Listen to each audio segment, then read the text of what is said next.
Welcome to Lead Live, reminding you of your personal genius and how you think in order to actualize what you desire.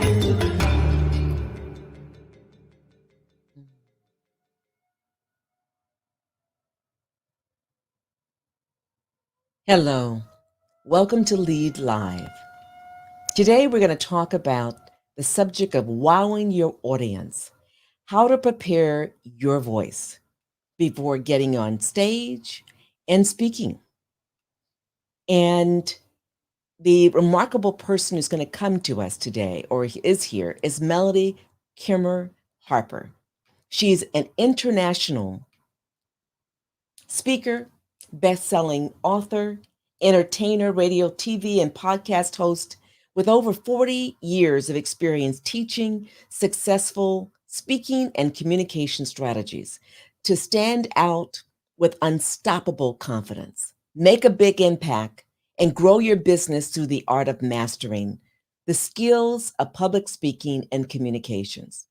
Melody has designed programs and successfully delivered thousands of seminars, training nationally to thousands of people, serving and leading at all levels of business. And her focus is on taking people from what they may consider to be mediocre to highly successful public speakers and communicators in their industry. Now, her experience has also entailed being an actor in the movie Double Trouble with Elvis Presley. And she has shared the stage and screen with some of the most highly sought after speaking giants, including Brian Tracy, Les Brown, Jack Canfield, excuse me. I always say that about him, having read many of his books, and celebrities including Johnny Carson, Betty White, Elizabeth Taylor, Mickey Rooney, Debbie Reynolds, Martha Stewart, and Jane Fonda, just to name a few. Now, how to prepare your voice. Let us talk about how you can leverage your experiences, your expertise to enhance your speaking. So without further ado, I'm going to ask in a few moments this remarkable individual to come on board. When she does, she's going to share something with us that we won't be able to find on the internet. So Melody, would you join us at this time? Hi, Elnora. Gosh, it's Hi, wonderful Melody. being with you. It's been a while. It's been a while. It's been a while, and it's wonderful to see you and spend time with you. Oh, I always love spending time with you. It's always precious time when we're together, when we get together. Yes. And you always have that seductive smile that just opens people up and make them really accessible to the information you have. So thank you Oh, for thank choosing you. to be a guest on this show. Really appreciate it. So tell Well, us I'm something honored to be here. wonderful. Tell us something that we would not know about you otherwise, because it's not on the internet. You've not shared it in many of your many training sessions or in other venues. Well, you know what? That's a really good question. And I'd say probably it's something that people don't really know about me that's a priority in my life. They know, but they don't know them, is Mhm. that I not only have 3 incredible kids, I have a son and 2 daughters, Mm. but I have 6 fabulous grandchildren. And I say Beautiful. it's like a basketball team. I have 5 grandsons and 1 granddaughter. Thank goodness for having a granddaughter. They're Beautiful. all fabulous, but that's my priority, and I love being with them. And then I spend a lot of time, even though they'll wonder. A lot of people know I have a twin sister, but they Yeah. wonder what's happened. Now I'm still with her. We're very much involved. It's just that she had to step out of the picture with me with doing work that we did together because Mhm. of family situations. Family is our priority, and so Yes. that's real important to me. And Yeah. we have a Keymer, my middle name Keymer, Keymer. and so we're the Keymer twins, and we have mirrored thumbs, and that's the here, put it that way so you can see it. But that's a joke that people used to say to us. They said, "Did somebody smash your thumb with a railroad track or hit it with a hammer or something?" So we call that my mom's thumb and my dad's thumb. So it's a hereditary thumb. So a lot of people don't Interesting. know that. Yeah. Well, that's unique. Well, I'd like to take off a little bit on your grandchildren. If they were to describe you in their own ways as young people and discuss with their peers what you do, how would they describe it, especially as you think about leadership and mindset? And there's a reason why I'm asking this question. Okay. Are you going to tell me the reason? Afterward. No, I want to tell the audience too. So much of what we do is seen by many young people, and the degree to which we are with them quite a bit, we're around them, we impress on them the significance of fill in the blank. In this case, with you, leadership. In this case, with you, helping other people. In this case, with you, helping organizations be better than they are currently. So, how would they describe you? It's really something because I'm really close with them and they're adorable. And they would say I'm a very hands-on grandparent and that I'm fun to be with because I'm an outdoorsy person. A lot of people don't realize that, but I'm really a go-getter. And they know that, hey, when they come over, we're going to have fun. We're going to do things. We're very active. And they see me very involved because even with bringing my children up, my 3 kids, I was very involved. I was a PTA mother. I just, everything, I may be doing other things in the theatrical world, but I did everything still like the girl next door. And that's how our parents brought us up to be. And so I did that with my kids as well. And so very much the PTA parent, the booster, the team mother, the booster head, just everything was involved with my kids and sports. They're very sports and we're very, like I said, very active family. And my kids, my grandkids are the same way. And so I will go to their games. So they know I'm a very hands-on, participate with them. And they know that if I'm not there, hey, she's doing something and she's training and she's teaching and she's helping other people. So they see me as being a go-getter and being there and participating and fun, interactive, and then I listen to them and we enjoy each other's company. We do, and it's not to say that they don't want to always be away with their friends, and they do. Yeah. They like to be with their friends too, and they're getting that age too. But they range from right now they're 9 to 21. 9 Wonderful. years old. Wow. That's a nice spread. And That's a nice spread. they're great. But the thing is, it's been real important for us and our family. And I feel very blessed to have had parents that raised us, kind of like happy days in a way. I was very lucky. And we were very close and shared the same values. So everything was all about integrity and having values. And family is the most important thing in your life. And so that's what I think instilled for me. And I instilled it in my kids, and now they do it with their kids. So the nieces and nephew type of thing are all close together. So my grandkids are all really close in the family, and my 2 daughters, and my son are best friends, and their spouses are really close too. So That is I've been knocking wood. Where's my wood? awesome. Feel Yeah, very blessed.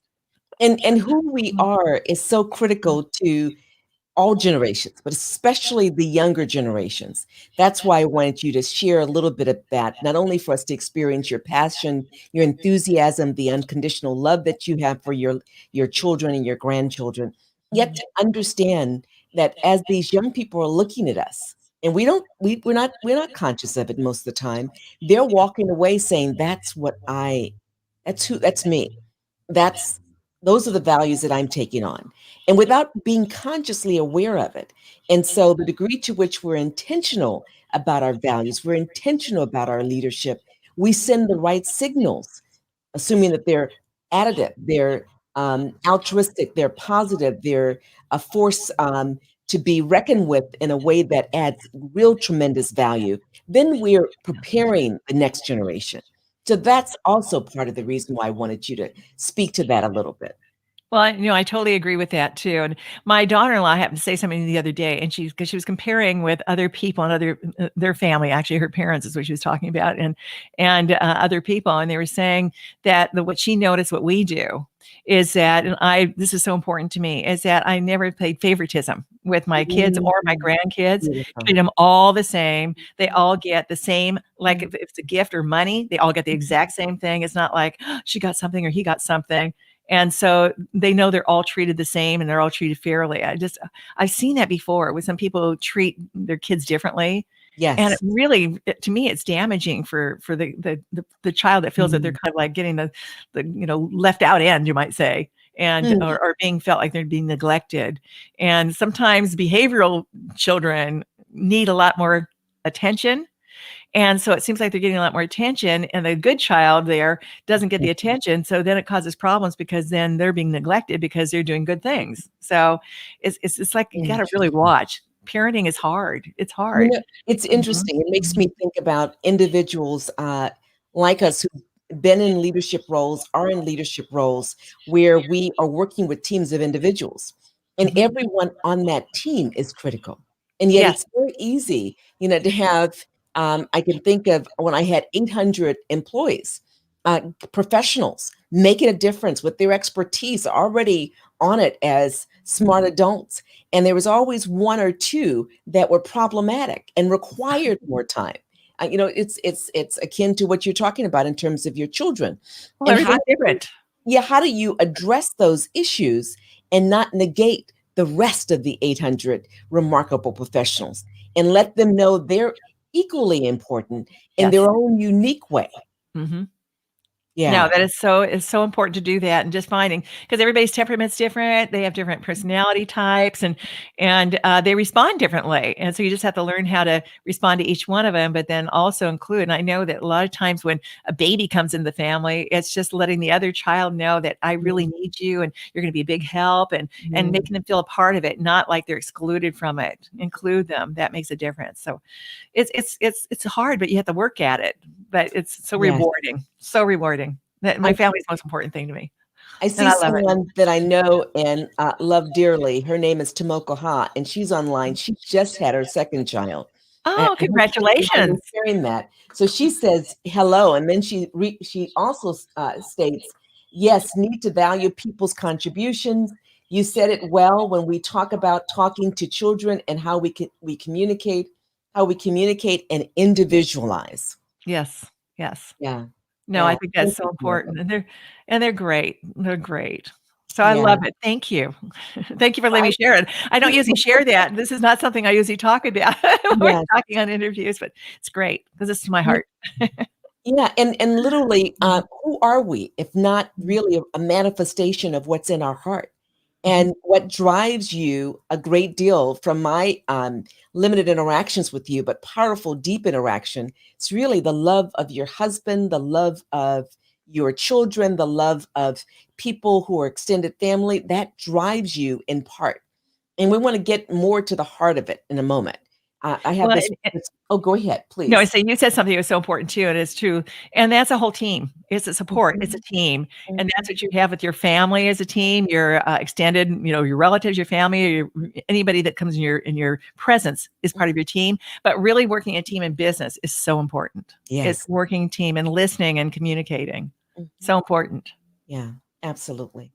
So I want to ask you tell us about your experiences in speaking uh, to public to various public groups that led you to what I call and you address on a regular basis unstoppable confidence.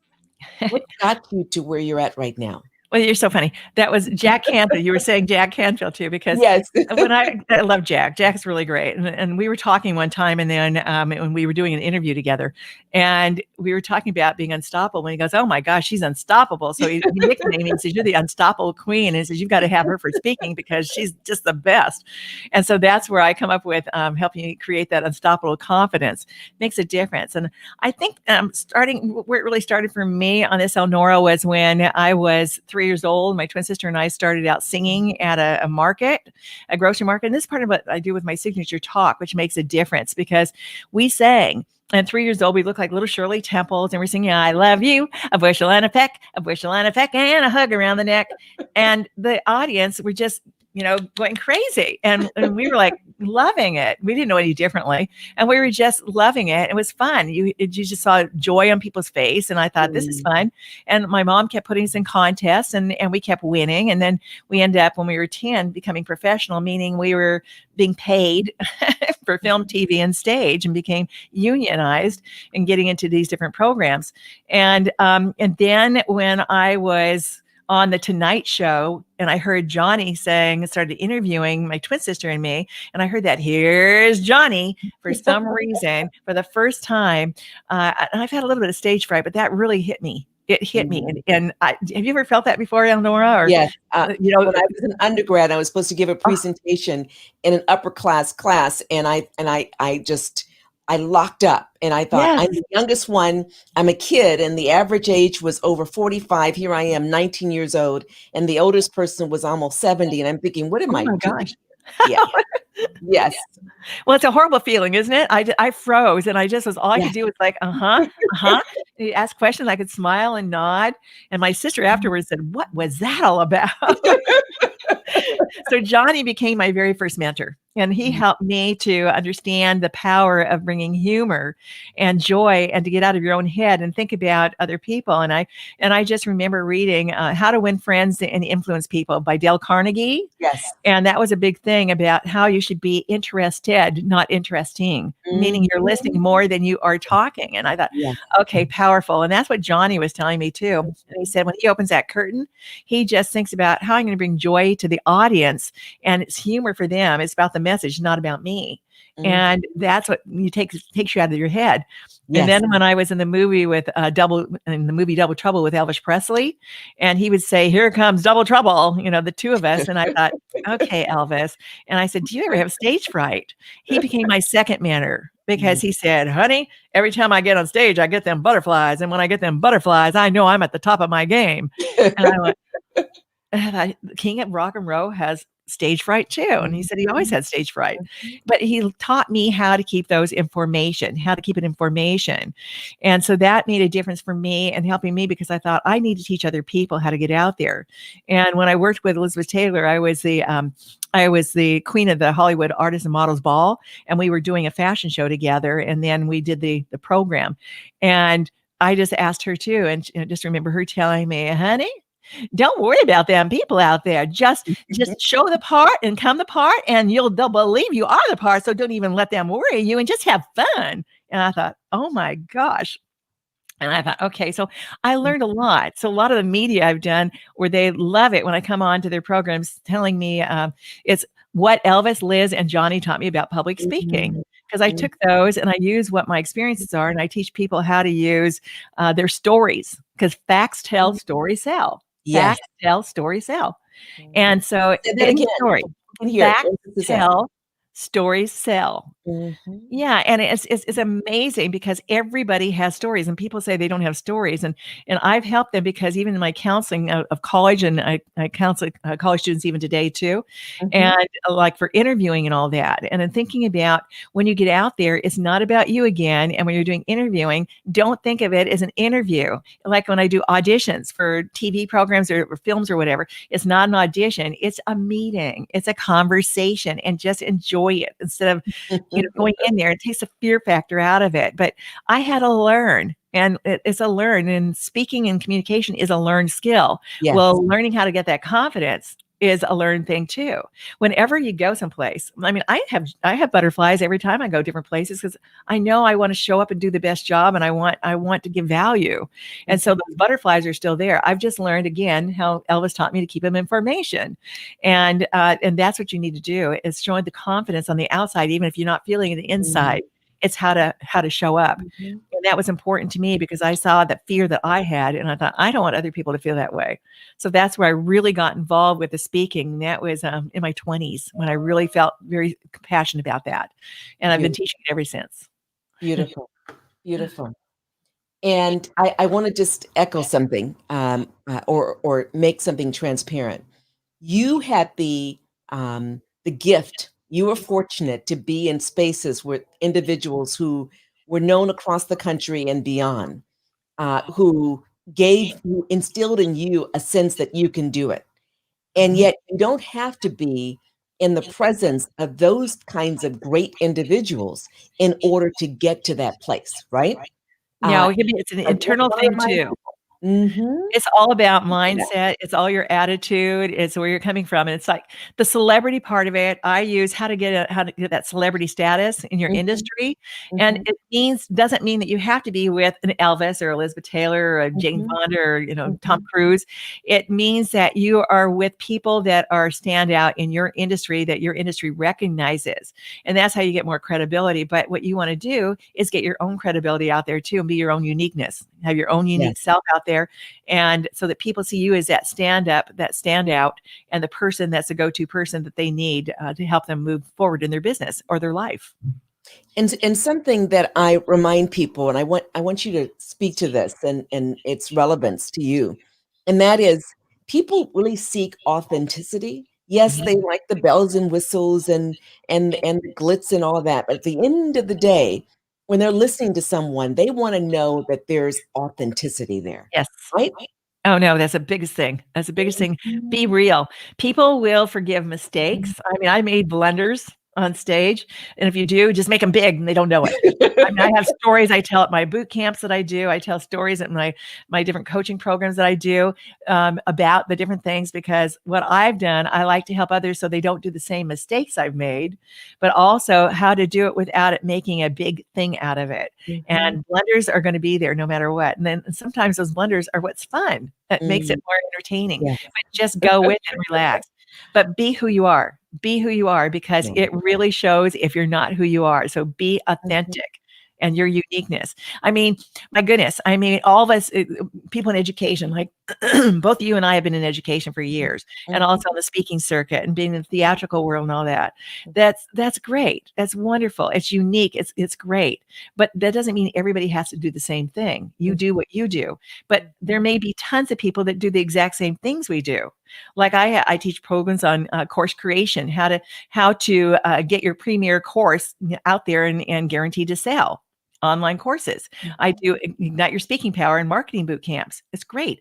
Other people do course creation. Other people do speaking programs. I'm not the only one, but I am the only me. They are yes, the only them.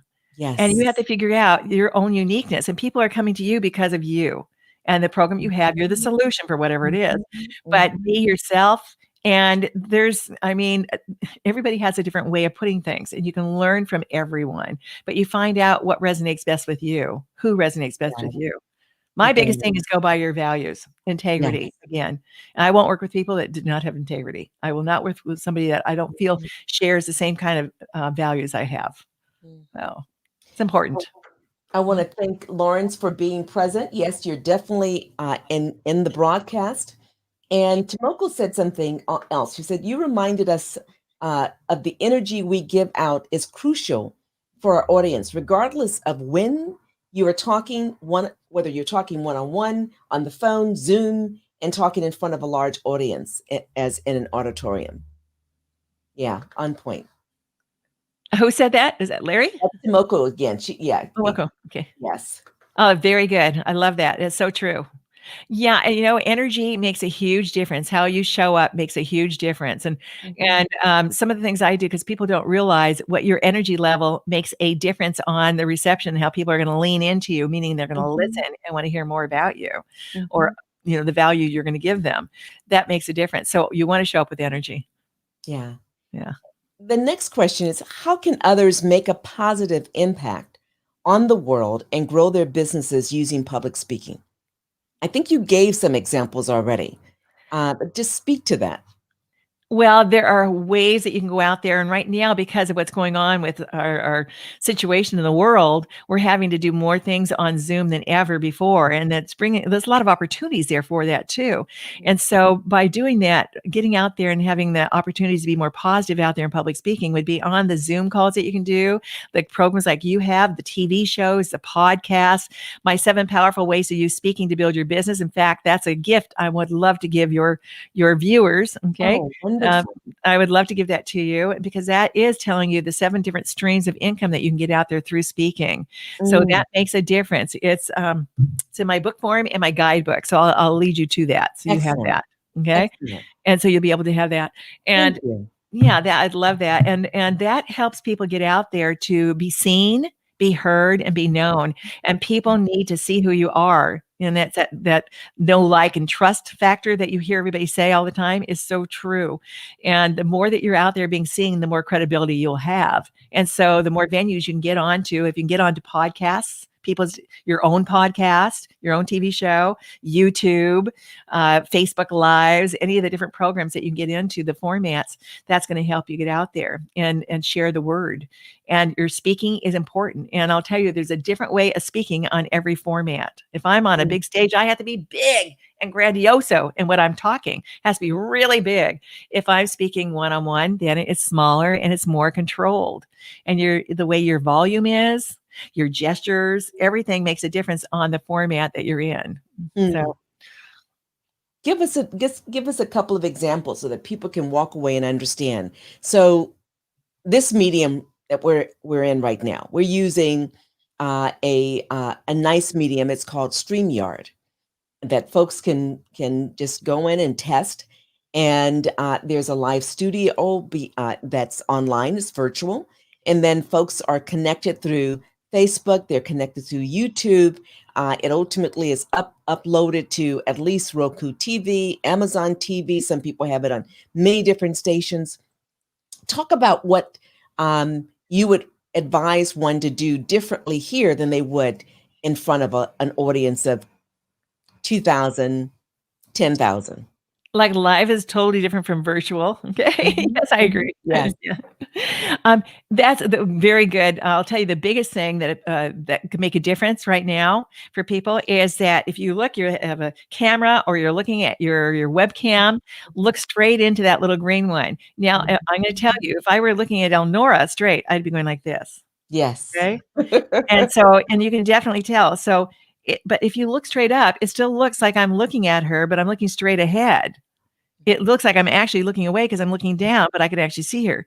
So you have to learn how to be answering the questions and still you kind of have a peripheral vision there, but look straight ahead in the camera so that you look like you're looking straight on. That's a biggest hint you can do. And make sure that your volume is okay. Your mic is firm. Here, I'll give you a little cheat here. Okay. I've got this. Okay. It's hard. This is a little ring light. So I have a little ring light that I hook onto my computer. So it helps to get like shadows away underneath here. Yeah. There's different ways I can go different ways with it. And then I also have my big ring light in front of me. I have my studio in my house. This is my studio. And I have my backdrop that I have. And I don't do a virtual one so much because I don't like the pixels. I don't know if you are like me, but I don't like the pixels either. Yeah. Some can work. It depends on that. And so I have like my backdrop, and that happens to be the blues and the pinks, and then the royal blues, like the turquoise. And these are my branding colors. So I use my branded colors. But I also have my 18-inch ring light that I have there, and camera there. So I have in my microphone. You can see my microphone here, and I've got the mixer that goes with it. So I'm all set here. Can you see that? So, but you don't always have to have that to get started. You don't need to have that. You do need to have like a webcam and to do like Zoom or whatever, but you want to look straight into the camera. You want to be smiling. You want to be smiling because it's warm and inviting, and just be natural. Just be yourself and enjoy it and have fun, relax, and have water. Water is so important. Keep your throat hydrated. Yes. Very important. And I do things where I help people get out there to understand how to get on stage. So before I have a little routine. You okay if I share my routine, Elnora? Oh, please do. Please do. Before I start, whenever I go into a program, I will always ahead of time, like going on stage. And this is why, and I have here, I think I have it right here. Okay. I have this that I give out also at different times. And that's my vocal exercises and how to prepare also. It's a 7-minute activity to prepare before getting on stage. Now, that stage does not mean that could be a virtual stage or live stage. It's just getting in there and taking your water. Drink water ahead of time. Go in there, and then you might want to just start patting your arm up a little, get some energy going here. Pat your legs a little bit, just pat yourself. You're getting the circulation going, and you're getting your energy level up. And then what I like to do, and do this with me, okay, all of you out there, and Elnora, I want to hear it too. I want you to do this with me. I want you to just start laughing.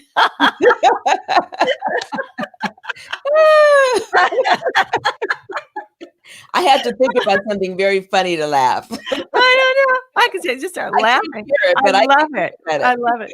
And it. the laughing becomes contagious, but just start really laughing because it makes you happy. It brings joy Mm, to you. So mm. you're doing the exercises, and then you do like little vocal exercises and breathing exercises and breathing in and out. And I'm not going to go through the test, but like helping your throat to relax it too, and your lips. And I do something. My sister does something fabulous. I can't do it for some reason. I have a spastic lip control and tongue, I guess.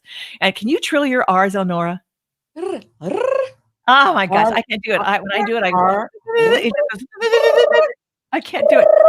So you need to flutter your lips instead. If you can't do that, if you Yeah. can't feel your R's, because that relaxes everything, then go ahead and then flutter your lips. It's like do it like a scale. Do that. And if you feel like you can't do that, poke your cheeks. And it really flutters and it tickles. Relax them. So gets those exercising going there. And then say, how now, brown cow? Pulling How the lips now, back. brown cow? Ooh, How wow. now, brown cow? How now, brown cow? That's good She exercise sells for there. seashells down by the seashore. She She sells sells seashells seashells down down by by the the seashore. seashore. I have a lot of different exercises and there's different things. So I would do some exercises ahead of time in the breathing. And so you breathe through your diaphragm rather than your chest. And then exhale. So there's some breathing that you do too. And then I just kind of relax and just shake my arms out, my legs out, relax. And you don't want to do it so you're doing jumping jacks and everything so you're out of breath before you go on.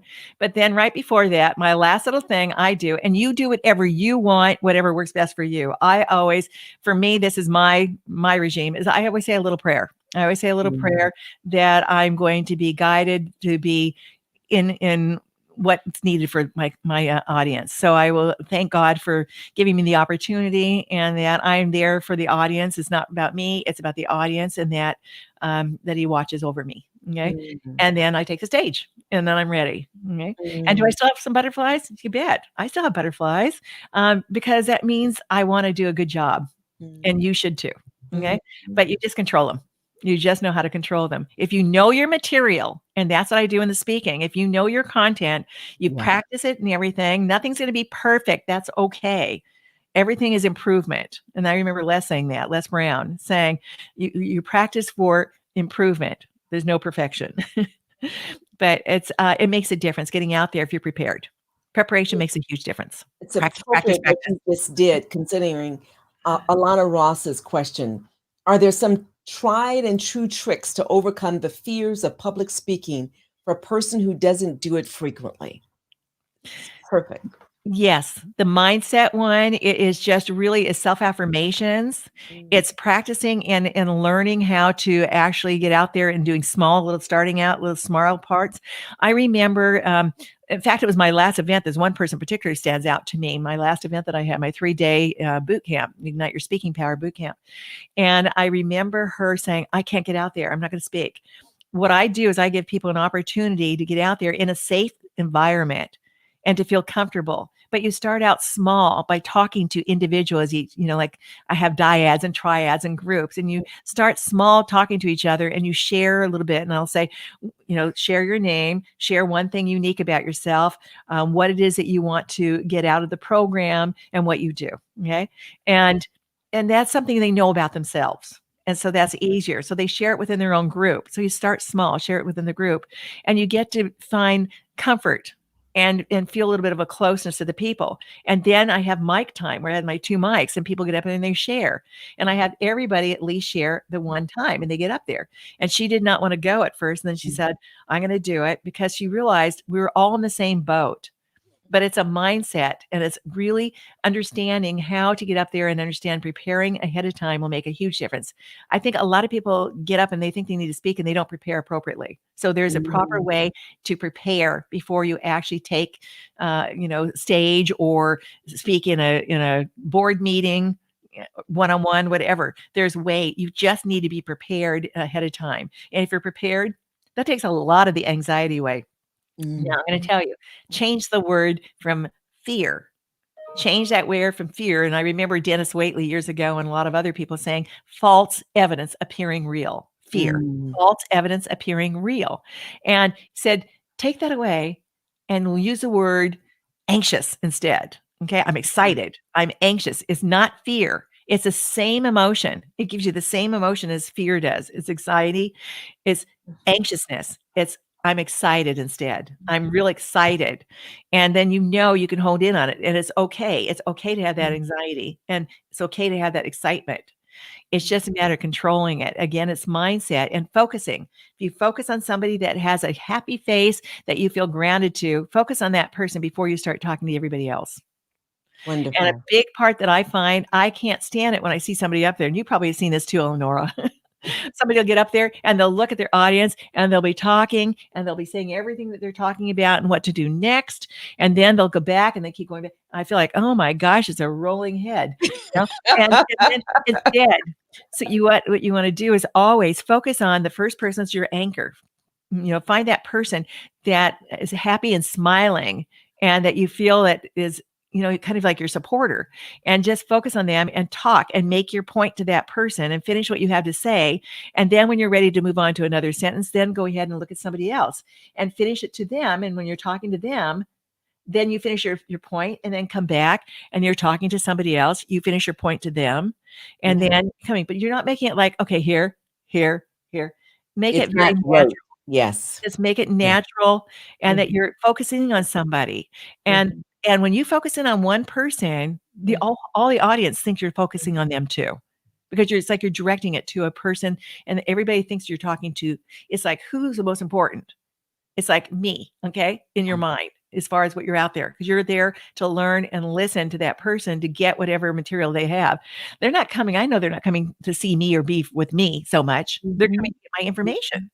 Mhm. Because they're wanting it's all about what's in it for me. You hear that all the time. What's in it for me? They're coming in to learn something, and then they're hoping they're gonna like you too. And if they like you, then boy, and you got the information for them, then they're gonna want more of you. Yeah. It's important to learn that. So Alice is appreciative of this session, Oh, and thank you. she earlier said, "Wow, thank you." And I want to go on. Maria says, Spencer says, "Good point." Alana writes, "Melody has a beautiful and melodic sounding voice. We should all be that lucky." I love it. Thank you. Thank you. And Very then nice. Alice Marie, I hope I get your name pronounced correctly. I'd like to honor people. DePrisco Varsal. What do you do if you need to take a drink of water or if your voice starts to get scratchy during the live interview? Take a drink of water. No, because it's natural. Take a drink of water because you don't wanna be choking either. It's better to be doing that than all of a sudden you're on a choking spell, and I've done that before, and I thought, "No, take your water with you." So, good question. You always want to stay hydrated. I don't have this in front of me, but I always, I have my little bag of tricks that I have too. You Mhm. always wanna take, like, chapsticks with you too. So, Mm, you know how your lips are, you feel like when you get dry mouth or whatever? yes. So, keep this, drink it, and actually before you go in, drink a little bit of water, let it sit in the back of your throat, so it just sits there for a little bit, so it kind of really hydrates, and then swallow. Hot tea is really good. I do Mm, decaffeinated for me, mhm, and then sometimes if you feel like you have a little bit of scratchy or it's cloggy or phlegmy, then put a little lemon in it, put a little lemon, mhm. honey, and that helps too. Don't drink any milk products or anything that's gonna be dairy products Yeah, before nothing going with on. dairy. Oh, that clogs you up totally. So be Yeah. careful of that. Now, Olive writes, rolling head. She loves it. She totally agrees. Focus on the person with happy face. It sure makes sense. Thank you. So Good, thank you, Olive. good. There's another question. Jet, can you bring up the first question from an audience member who did not want to be identified? Thank you, Jet. I'm a reserved person, speak very little, and really uncomfortable speaking in public. Now I have a job at my company where I must speak to groups of people. What can I do to feel more comfortable? That is a great question because so many of the people I work with are in that same boat. They're in that same boat. In fact, even the theatrical world, people don't realize that a lot of people in the theatrical, actors and actresses, are introverted. They're not extroverts. They get out there. But it's a learn. The communication and speaking is a learned skill of getting out there to feel comfortable.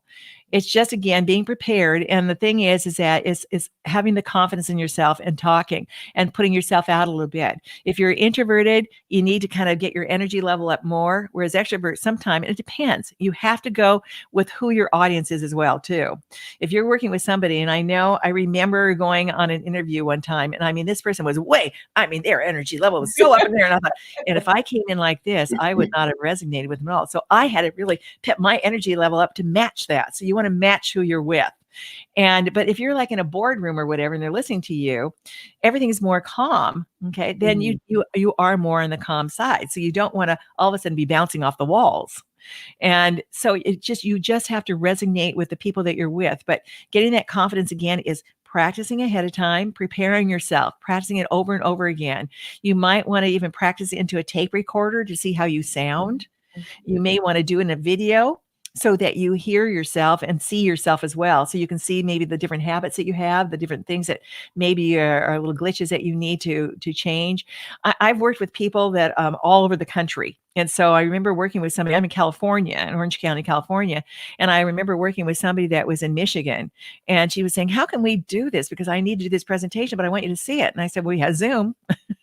So we did a Zoom call and I saw her presentation, and she was not getting any wow factor to it, any sizzle to it, anything that was going to stand out. And it was because she wasn't using emphasis on words appropriately, or using a killer word that might have made a difference, just a little word here or there, or using hand gestures, any kind of gesture that might have made a difference, an emphasis, a pause, speeding up, slowing down, coming in a little closer. Okay, leaning in, all these different things are making a huge difference on the way you're going to show up. It's 97, you've heard that 100% rule, is 93% is on nonverbal communication. This is not new news. Is 93% is nonverbal communication. Now that doesn't mean it's not sound, because it's your expressions, it's your emotions, it's your sounds. The words are the 7%. Now, those words are important because that's your content. So you should have value with the words. But believe me, the 93% is a lot stronger of value than 7%. So read people, read what their body language is, and watch yourself when you're out there too. And take a pause before you go out and talk. Pause before you even start, talking, and look at your people. Get yourself grounded. Otherwise, you're going to start rambling. Or you give me odds and odds. Yeah, I find that powerful because oftentimes I'll organize a presentation.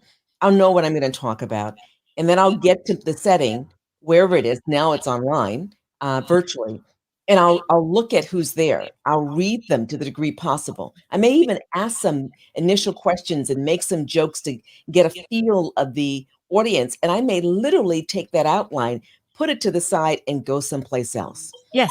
Because of what I picked up. Speak to that. Yes. No, I always do that. If I'm talking on my like I just did my 6-course a week program, and I did it just before your program, then came on here to my clients, teaching the course creation blueprint program I do. And I had my PowerPoints, I was doing different things, but I went off the PowerPoint. I went off and doing different things because it was appropriate for the timing for the clients that I was working with. Okay. So you go with what your audience needs at that moment, and something that comes up to you that might make a difference, that you feel has value for a reason. Give it for a reason.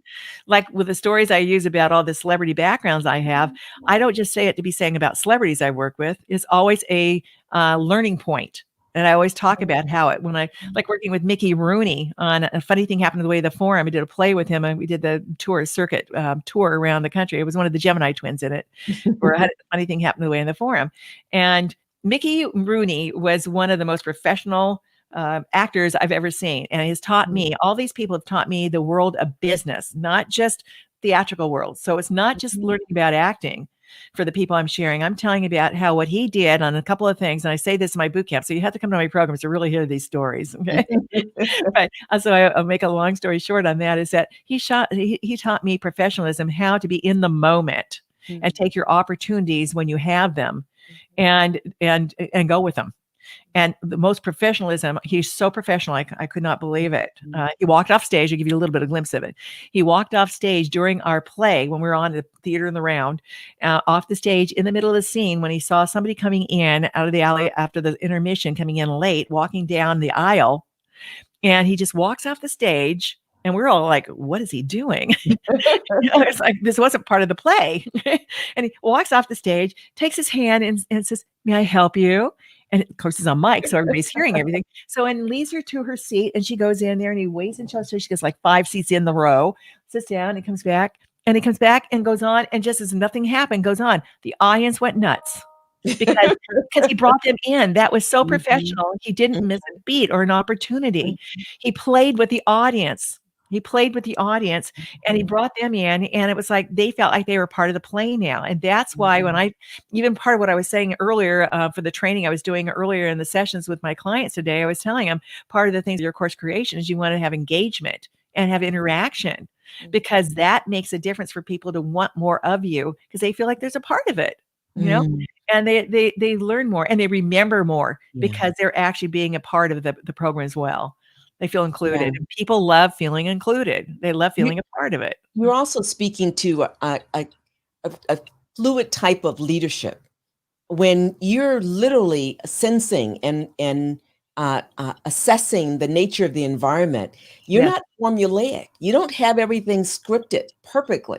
You literally float with the environment and the individuals in it in order to meet the needs of that group of individuals, whether they are there as an audience to see a remarkable entertainment piece, or whether they're there as members of professionals in an organization, hearing the folks who are leading an initiative within that organization, or whether they're there to be inspired by you because they're coming to a conference.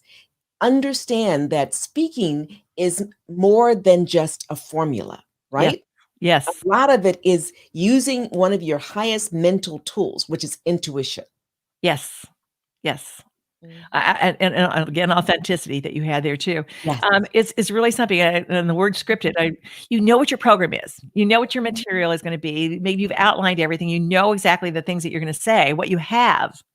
But you don't want to have it, and you want to know it. You want to memorize at the point now that you can go away from it. So it becomes automatic to you and you're comfortable with it. So if something pulls you to a different direction, it doesn't throw you off because you know your material so well. It's just innate with you. You've learned it so much. And so it's easy to go ahead, but you want to be in the moment. You want to go with what your audience needs are. And I find that all the time. I tell stories that I hadn't planned to tell because yes, when you're doing scripting things, there are different things that you have that there's certain stories that you do want to tell in your program. Again, my signature talk, I know exactly the certain things I'm going to tell every time because it's part of what is me. It's part of my program. It's what leads me and what leads my programs. But there are other stories that I have, tons of other stories that I have that I'm in the moment because it happens to be clicking at that moment for a need that was whatever the audience said or did triggered it. And so I will go there, but then I come back to my flow when I'm having. So I'm still on track for what the information is that they still need. Maria asked, what happens if you lose track of your main point you're trying to make when you're using an example or examples? There's different ways you can do that. Okay. For one thing, if you're using PowerPoints, and sometimes you don't use a PowerPoint. Okay. So visual aids help a lot. So if you do I'm going to tell you, if you do like a TV show, or if you're doing something where it's just a presentation that you have and you only have a few minutes with it and you have lines, you want to do like three, okay? 3, 5 maximum. You have 5 fingers on one hand, so you can be holding a mic or holding a prop or holding your book because you're wanting to show that for example, and you have your other hand to do things. But if you do like 7 examples, now you have to use 2 hands. Okay. So you want to have 3 to 5, and people seem to remember things more in 3s and 5s. Okay. 5, no more than that, because it becomes overwhelming. It's a little bit too much. 3 points. So just know what your 3 points are. And if you have a visual aid, I might know that I'm going to be talking about how you want to stay hydrated. That's one point that we're going to stay. So this is my My visual aid is going to be my reminder. Okay. And then I want to make sure that you know that you can go to my website and you can get that free download for me that I'm going to give you as a gift to get your 7 powerful ways to use speaking to build your business. So I've Excellent. got my book here as a show tell time too. Yeah. And then I also can tell you now you want to have really good equipment like microphones or, so I'm having something there that might be a trigger. So Mhm. those are 3 things, whatever my points are, so they lead me so I don't get off track. Mhm. And then if I have my PowerPoint, that PowerPoint should have bullets or visuals, not big, all written bunch of paragraph type of thing that you're reading there. But you want to have something that has like a visual aid that helps you understand that, okay, this is follow the bouncing Prompts. ball. That's my next point. If you don't have any visual aids, if you don't have any PowerPoints, how do I remember it? Then you remember just 3 points. So you say it right off the bat. These are the 3 points I'm going to do. You can have a little card there if you want. Have a little card just saying 3 points, but nothing else. You should know what those points are. Okay. You just have those as you're leading you. But with that, you can also say, I went off track here, but so I mean, it's Yeah. okay to be honest. It's okay Yes. to be vulnerable. It's And actually just, best. if you just go and just say, yeah. And then just go to something else, just go on and have comfort with it and just have a conversation. Just have a conversation. And just keep in mind that things people are much more forgiving with mistakes when they like you. So if you show up real and just have fun and laugh it off, they're going to laugh too. And they're going, oh gosh, done that. Or, they can probably relate. Alice has already indicated that you're intuitive. And she's laughing because she asked this question first and then you answered it in part. Do you have any tips on how to get over being self-conscious about how your voice sounds or how to adjust your voice so you sound better? Practice. And this is again, practice, practice, practice. But it's like get out of your own head. Mhm. Remember you're thinking about other people. Remember what I said about Dale Carnegie. It's be interested, not interesting. So don't think about it as for you. Think about it as for them. It's what they need to hear. Remember the solution. And most people are out there, if they're in business and they're wanting people to invest in the programs they have, just keep in mind they're not investing in you. They're investing in themselves to improve in themselves, not in them. It's an investment. If you want to make a difference in your life, you're investing in yourself to make a difference, to get the solution. And you have the solution. If you have the value and solution, then you're doing the best for your people and always give more than expected. And I want Always to give add to more. that. I want to add to that. Mhm. When you have something that's invaluable, people need, people want, they're looking for, and you hold back, that is um, um, a challenge for me. Even though I know people hold back because of fear, as you said, false evidence appearing real, sometimes Yes. it's actually real evidence, right? Yes. How Yeah. do you shift it and transform it from this classic fear to where fear is at the F is faith. The E is emotional commitment to doing what's helpful. The A is taking action. The R is the responsibility to make certain that you add the value to all those you are capable of. So when Melanie is speaking to all of us, she's really reminding us all of us really do have gifts. All of us has something that someone else can benefit from. So address that shyness, because I'm naturally an introvert. Most people wouldn't know either. Most folks I know who are leading are introverts. Yes. It seems counterintuitive Mhm. because we think the people who are bombastic and are out there or, they're leading. Well, not really. If you get cut to the chase. But the most important thing is find a way to get out of your way and share. And you'll be amazed at the remarkable number of people who will be saying, "Wow, thank you." And you're like, "Really?" Yes. Because it's not about you. Again, it's not about your fears, your insecurities. It's about the value of you in support of other people. Yes. And trusting yourself and understanding that what you do have is that value. Yeah. And the story they started telling earlier, the person that was at my boot camp, by the time she finished, she got on stage. She actually got up there and she cried afterwards. She goes, because she Oh, never could talk before.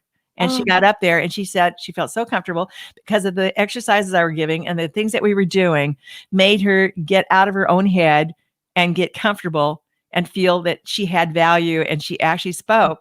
But and she'd let me never add done that something, before. 'cause you would not say this. The other thing is that you create a safe environment. I Yes. know. I Yeah. lived it. I know. Mhm. So let's be Thank you. also clear about that. And there's another person who provides a comment, Nana Kofi Inti. He says, "Great guest." Oh, uh, thank you. Thank so, you. and that is coming from someone who I consider to be quite remarkable himself. He and his business partner has been on this broadcast, and they do ridiculously powerful stuff with people. So I'm just honored to be able to Great. highlight when he says you're a great guest. And Thank then you. Thank you. Alice says, I love that. Include the audience. And then Alice also writes, I would love to learn more. This is fantastic.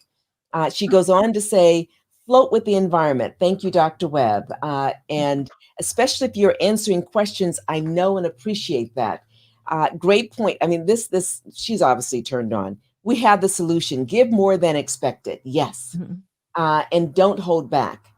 The value of me, yes, the value of you, Alice, and all the other individuals who are viewing and may never ever see this. The how many people are on this planet that we're aware of?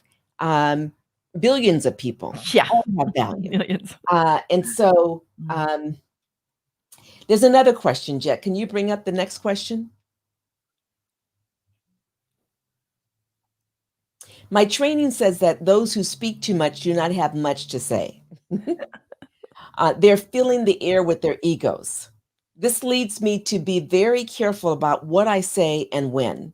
Is this your experience? Oh, yes. Yes. But I always say that's why God gave us 2 ears and 1 mouth.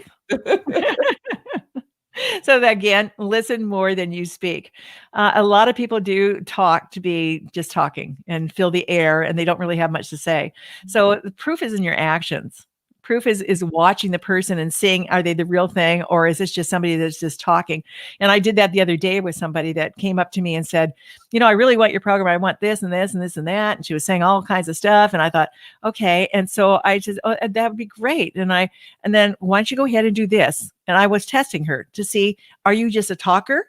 Because I've experienced her before, the same person. Are you just saying things, or are you going to really follow through with what you say? And I said, go ahead and do this, and then we'll talk about how we're going to do this next thing. And she didn't do it. And I knew she wasn't going to. Mhm, She was a talker. And mhm, you get a feel for that. mhm, And you don't want to waste your time with a lot of those people, but you mhm, want to give them a little bit of courtesy, because sometimes they're just weaning themselves to get to the point where they get the courage to actually take mhm. action. They're They not don't know. really taking Yeah, action yet. And she's absolutely. not ready. She wasn't ready, but I Mhm, gave her that point to be able to, and she didn't. mhm, And I knew she wasn't going to. I knew she mhm, wasn't going to, because that was her pattern. That was her mhm, pattern. mhm. So, yeah, just kind of have to weed them out too, to know which Yeah. ones are going to be the ones that you can help. You can't help everybody, and Honor not everyone everybody is and continue to needing move you. forward. Yeah. What was that, Elnora? I What was said, honor everyone, but continue to move forward. Yes, Yeah, yes. Yeah, yeah, and always be respectful and courteous yeah. and grateful. Jet, Show up with gratitude. yeah, next question. Actually, I want to, before we ask this question, answer this question, pose it and then have you answer it. I want to have you speak a little bit more to gratitude. The most effective leaders that I'm aware of, and I'm aware of quite a number across the planet, are extremely grateful. They seem to start their day with gratitude and they end their day with gratitude. Can you speak to that? Yeah, there's different things that you can do too, like a gratitude journal, and doing that in the morning. I have a gratitude journal as well. You do that in the morning and Yeah, do the but why? evening.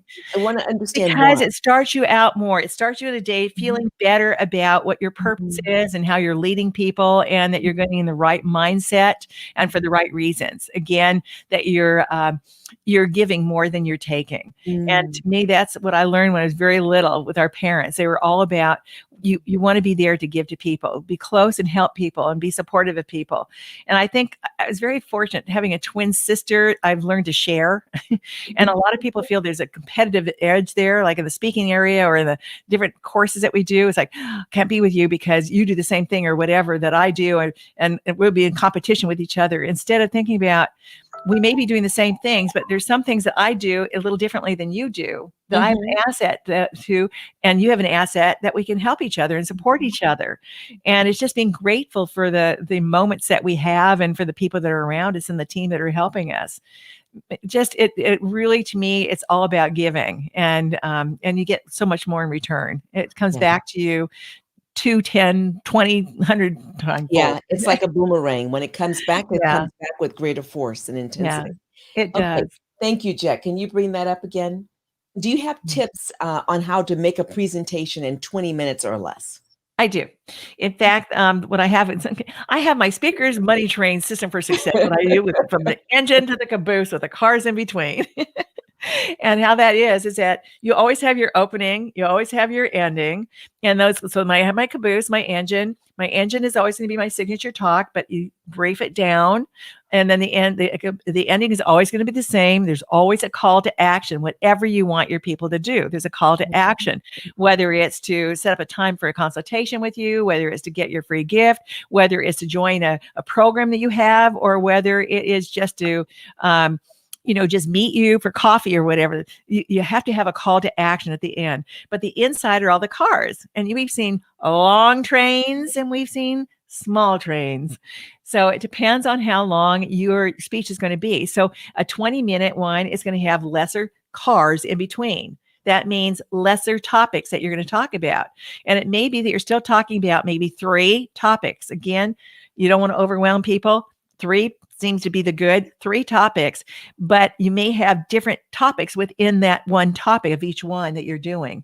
And a 20-minute one, you may say the 3 topics, but you only have time because of the short period of time. I can only go more into depth on one topic. So you give more information about that one topic. And then for more information about, you can find out more somehow in your call to action.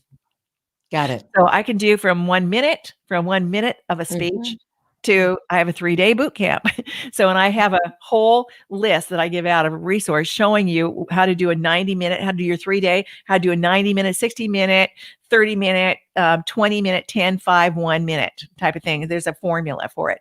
And anything you do when you're speaking to me and your programs, it's a process. It's a system. They're like systems, step-by-step system. People learn by step-by-step processing. And that It's works for easier. someone who's in the area of artificial intelligence and they have to give a massive presentation. I'm Yes. thinking about a dear friend of mine, and they're thinking, "Oh my God, there's so much going on. There's so much going on," and metaphor of a train is great. You've I got to love have this, and you've got to have that, and you've got these in between, and then it's what you focus on. it. Because the call to action is to come to the conference. The call to action is to build this new machinery. The call to action is whatever it is. That Yeah. Get on yeah, board with something. yes, exactly. No, I love it, and everything I use, Wonderful. and that's what I teach people too. It's like mine is a speaker's money train, staying on track, get on board, all aboard, and Mhm, everything is in the crossroads. So everything has to do with that and telling, and then my acting, like for doing the mhm, singing and theatrical area, I use that. And that's what you need to do in your presentations is use what is your background. If mhm, you were in sports or mhm, whatever, I had a person that I worked with that said, he was an executive. And he says, I don't know how to really reach these people in the board meeting.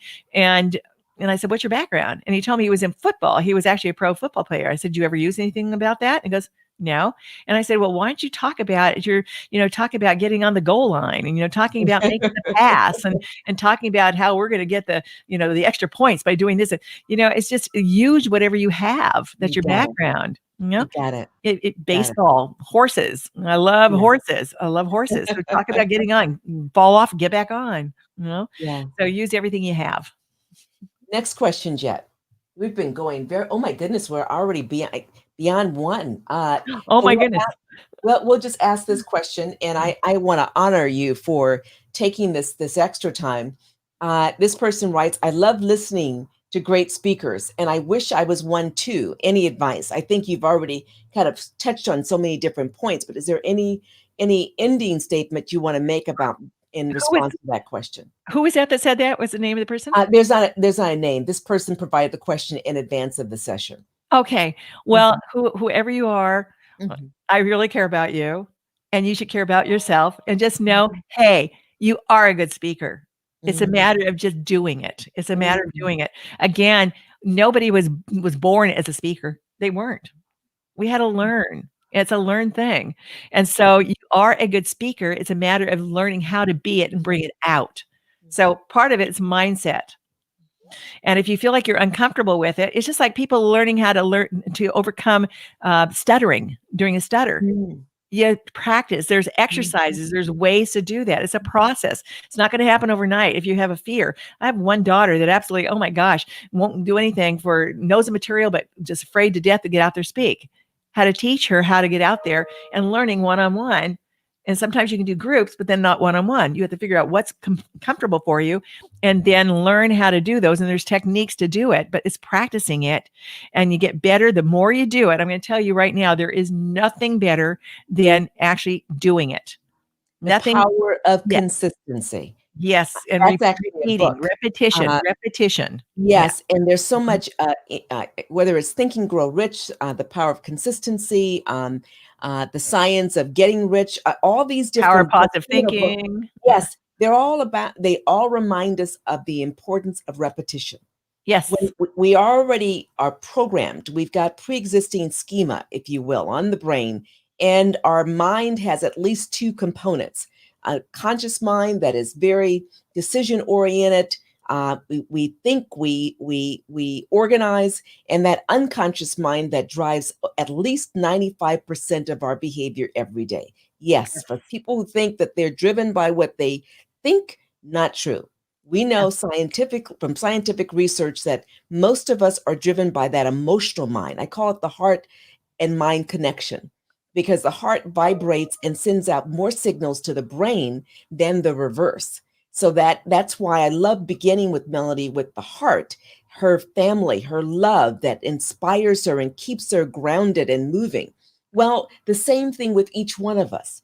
The degree to which we understand that heart mind connection, they understand that our ability to take those intellectual, those mental tools to reshape the unconscious mind, then all of a sudden, through changing the habit and the repetition of that new habit on a consistent basis for a minimum of 30 days, preferably 60 days. And when you stop, you get back on the horse, to use that metaphor, and you do it again for another 60 days until it becomes what?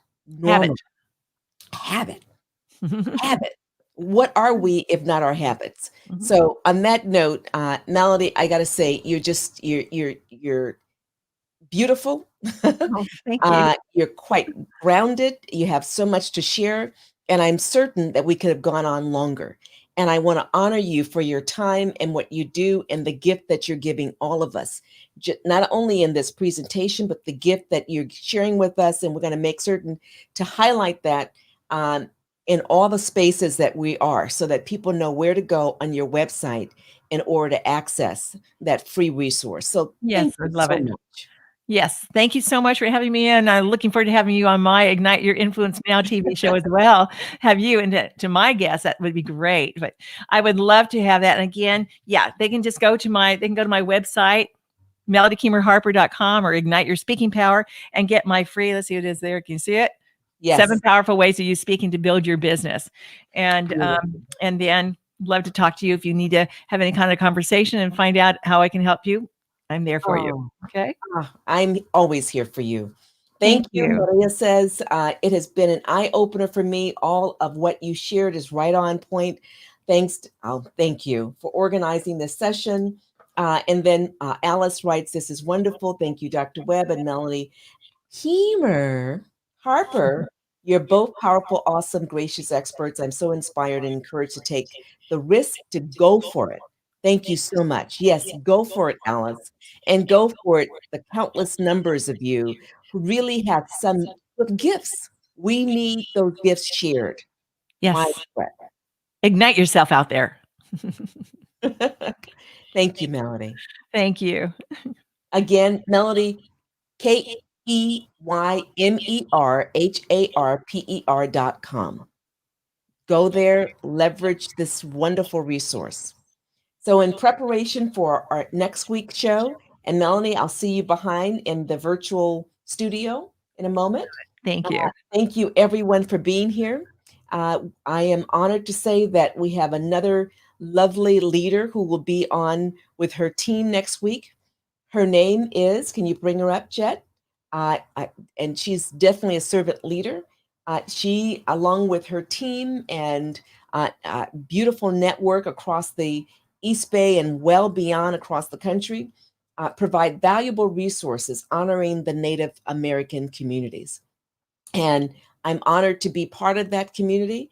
And I want to thank Mary for, in advance, her and her team being on Lead Live next week. Look forward to seeing you at noon Pacific Standard Time, 3 p.m. Eastern Standard Time, or wherever you're at across this planet. Our honor.